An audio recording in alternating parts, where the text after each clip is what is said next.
Hello, happy Friday, my friends in privacy, tech policy, AI land. Thanks for joining me once again at the weekly privacy chat. So where should we start? Well, last week was the FPF annual meeting where we get together our advisory board, academic, civil society, and industry members. And we always try to have an interesting swag item. Socks, shirts, personalized items, carry bags. And I take the swag seriously. I don't want to give out something that like every, vendor is giving out at their booth. We try to be, shall we say, organization of senior people with lots of experience. They've been given all the junk. They want quality, and we want to stand for quality, both in our research. So just a small thing. This year, we, our privacy stickers and socks. So we made a nice little keychain. I actually used it on my backpack to decorate it. And this is what we use often. We don't usually use this, but they had this option. And so we made up a nice I Heart Privacy heart. So maybe when you see me, ask me for one. And I will, I'll give it to you because we do like to spread the word. Well, what else can we talk about? Well, I'm studying for a Rioja certification, the really lovely wine area in sort of the north of Spain, although it's not that close to the coast. And I found a certification. We all want certifications nowadays, AI certifications. We're experts because we have certification. I'm joking, of course, but it does force you to study in a serious way. I do find that I'm reading, I'm always looking to consume information, but when I can be aware that I have a test, then like a good student, I do the work a bit more rigorously. And the appellation of Rioja has an online certification. I don't remember the website, but you can take the course and you can take the test online. And it's been a pretty good course. But now I need to review and study, and I don't really want to go through the online materials, frankly. The course is very good, but there's a lot of marketing videos in there, things about touring in Rioja. I mean, it's interesting information, but I'm not that interested in that part. Or some videos that are just pretty and very nice to see. I'm glad I saw them, the wineries, the different terroir. But when I'm studying, I don't need to see the video that just is, pretty pictures.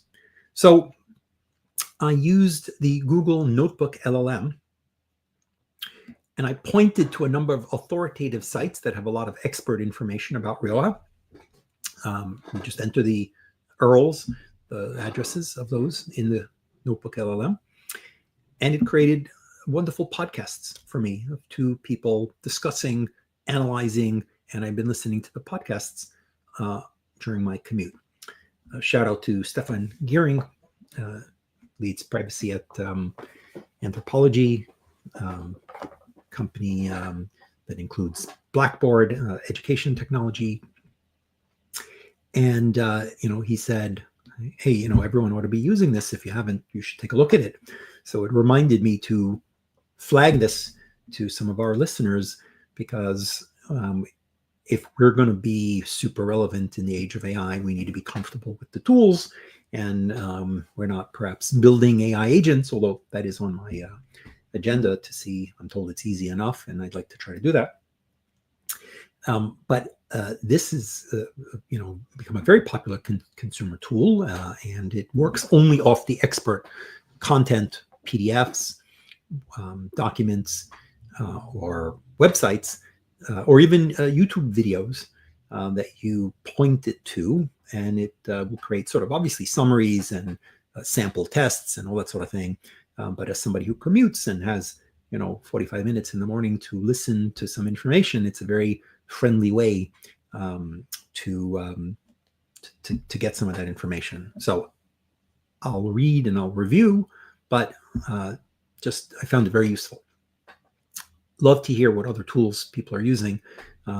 one of the big takeaways from our annual meeting is that people wanted more help and support with how should you be using AI tools to do your job better in privacy and AI governance. One colleague has trained an AI, with support from technical people at his company, on years and years of privacy impact assessments.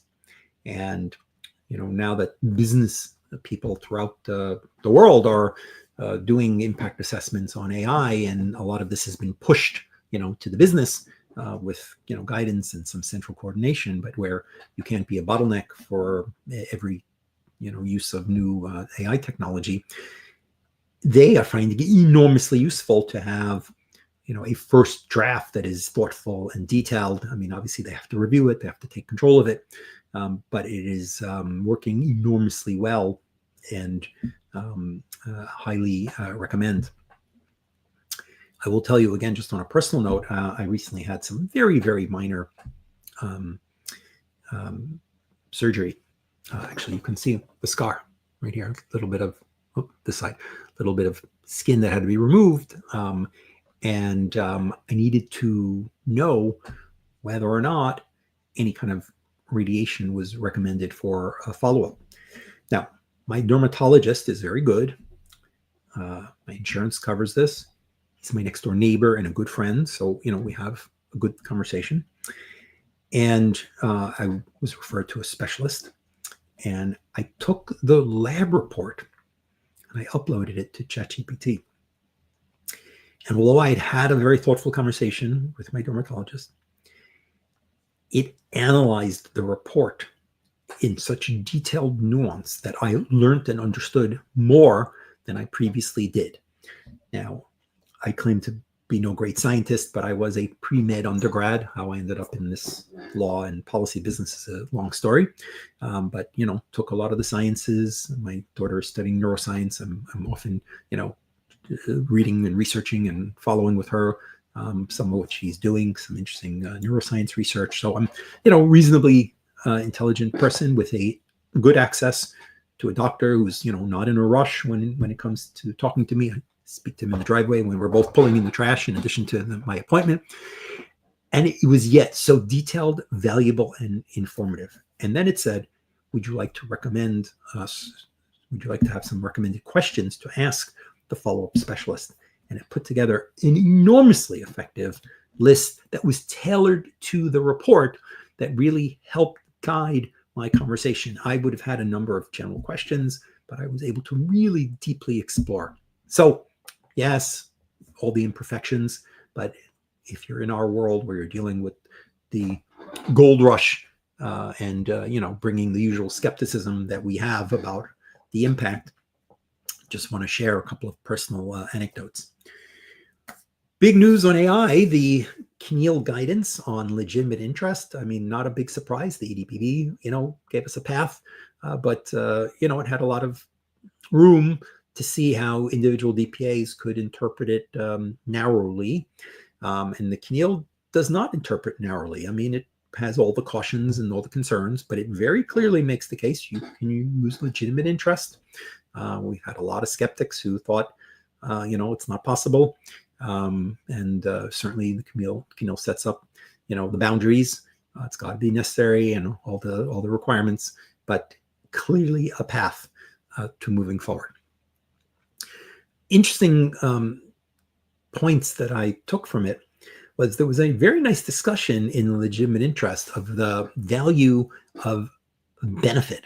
And I think that in a number of legitimate interest enforcements and certainly court cases, you don't see a lot of benefit. You see a focus on the risk and did the risks get mitigated well, and not a lot of discussion of the benefit. An assumption that if it's legal, and doesn't violate fairness and so forth, that's one thing.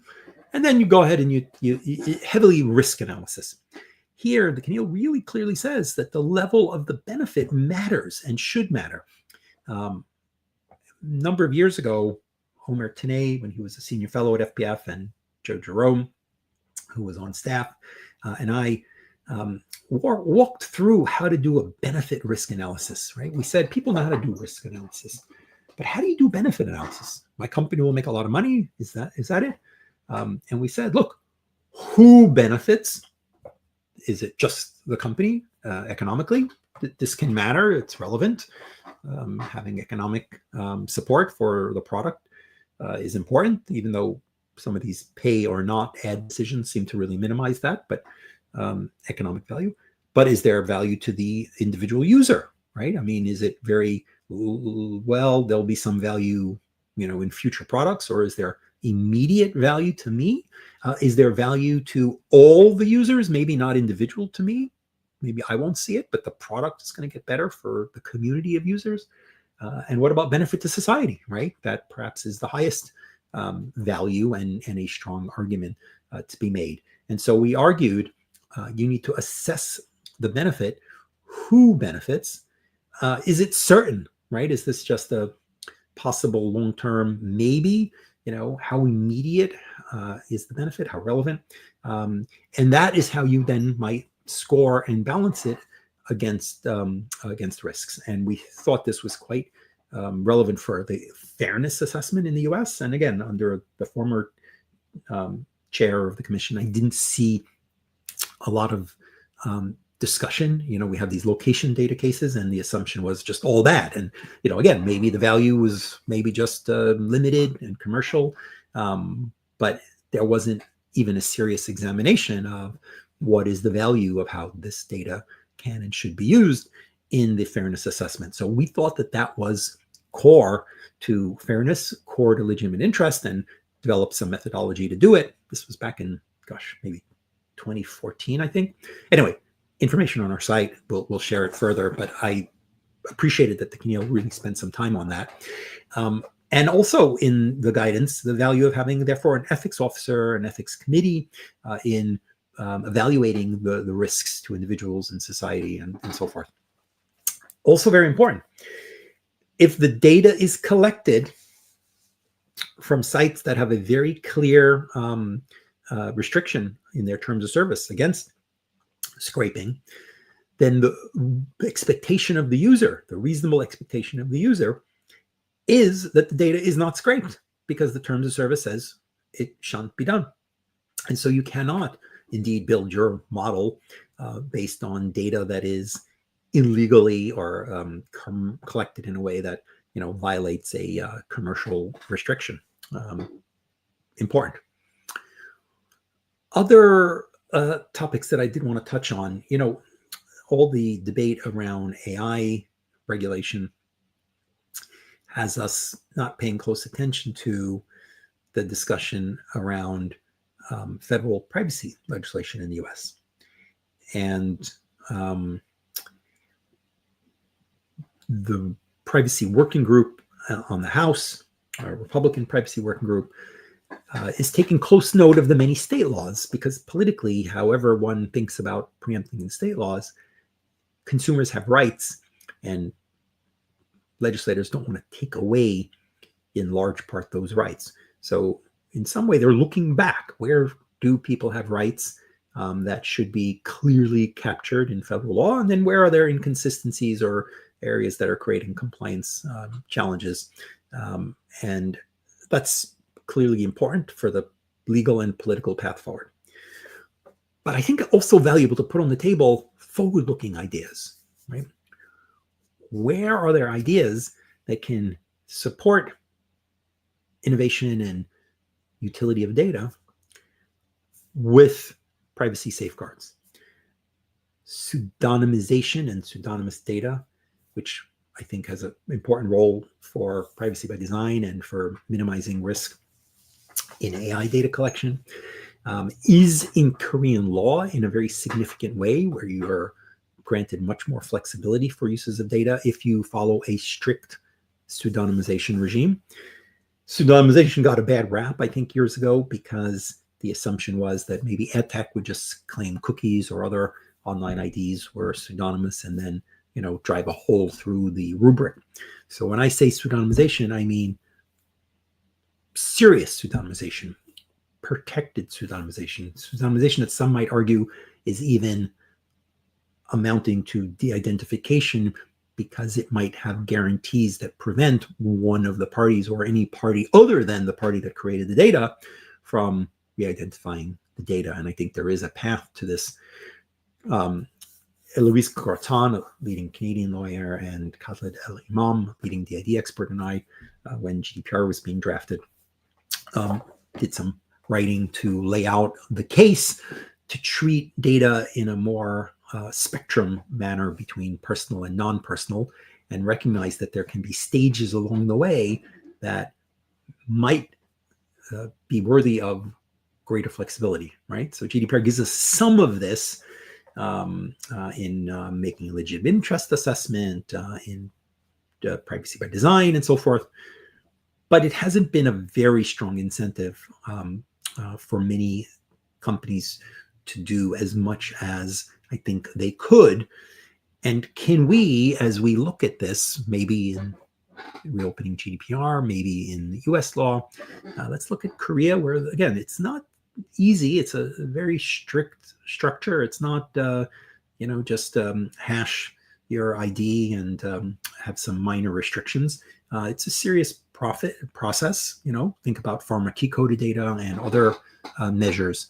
So I'm hoping that that's something we could put on the table. We're looking for some opportunities to either write or hold some programming that might put some forward-thinking ideas on the table. What should we be doing, recognizing that quantum computing is coming upon us, neurodata, not simply how do we make sure that the law captures those types of data in careful ways, but what are the incentives that we can provide for using pets in a way that will, again, give some carrots, not only some sticks. Anyway, if you have other ideas, I'd love to hear them, and please do share them. I also want to briefly flag how useful using some of the AI tools have been for travel planning. Making my first trip to Switzerland in August with family. I've not been to the Swiss Alps, which seems like a big gap. It's not the best time to go in terms of lots of tourists, and everything is pricey. If you have any good tips, we'll be staying in Lucerne and doing a little bit of touring around there, and then again in Wengen. So if you have great suggestions for day trips, particularly things that get us out of the heavy tourist traffic that might be off the beaten path, for those who know the Swiss Alps well, I'd be very interested. Very brief time in Zurich, mostly the other two cities and day trips that we can go from there. But I have, given this is the podcast of Jules sharing special category information, since I shared some medical information. I have family members that are gluten-free and family members that are vegan and gluten-free, and not fully clear how the different hotels or restaurants. So if you are aware of any great restaurants that are particularly a good option for people with those food restrictions, please let me know. But I've been using ChatGPT and Claude and Google Gemini to compare and contrast the different hotels and put together some of the travel planning, and it has been invaluable. So let me just show you the homepage of my phone. And in just a couple of months, these are the apps, right, that we use the most often. And so I use a Google Pixel. These are the apps. So if you look at my top row, what are they all now? They're all AI apps. The Google Notebook, ChatGPT, Gemini, Perplexity, Claude are now all the top things that I'm, instantly going to. So it's remarkable how much, just as an average consumer, consumer behavior has changed. One interesting thing in the Keneal assessment, I would have expected a lot more on sensitive data, right? Given that the legal basis of legitimate interest is not available for sensitive data. And so clearly collecting and using sensitive data and Article 9, I think is still a challenge. There is some discussion about, avoiding the collection of sensitive data, or is this data that's been, manifestly made public and so forth. But as Gabriela Zanfa-Fortuna pointed out, many years ago when analyzing the CJEU Google Costea case. The search case there in particular makes it clear that collecting sensitive web URLs, was not ruled out by default. Obviously, saying that you can't list sites when people are researching and looking for health information and others, would have been quite a restrictive view for what people expect. The data controller is required to implement all measures to automatically exclude the collection of irrelevant sensitive data, including with filters or excluding certain sites containing sensitive data by nature. Now, we know, I gave you the example of how I was using ChatGPT to analyze, a fairly complicated lab report. I certainly expect that it's been trained on that data. Now, I do expect that underlying reports and studies that were used were not identified to users. So some broad range of sensitive data, obviously, may not be personal sensitive data. But obviously, there are other uses where models need to be trained on sensitive data. And so I need to go through it a bit more. If any of you have, read through the guidance on the Keynote site, I think I'm reading the AI translated versions. I don't know if they've done it in English yet. Maybe it is in English, but I'm reading the French translated version. So obviously always some limitations there, and I'm going to read the full text over the weekend. I only had a chance to review it. I didn't have a chance to put it into my notebook LLM and ask it questions, but I'll read it in detail. But I do think we need to understand a little more clearly how sensitive data has been dealt with. Okay, just wanted to share a couple of tips. It's sort of a holiday-ish type weekend in the US. We had Juneteenth yesterday, and a lot of people took that as a 4-day weekend. We are off at FPF, but I'm doing some reading and catching up, and look forward to the IPP Navigate. If any of you are going to be there next week, please, and we don't already know each other, a lot of interesting senior public policy people in government and so forth are going to be there. This is the event that IPP is doing together with Berkman Klein, which has a really interesting collection of some of the wisest tech policy experts at Harvard. So it should be a good conversation. Anyway, thanks to those who joined, and happy Friday. See you next week.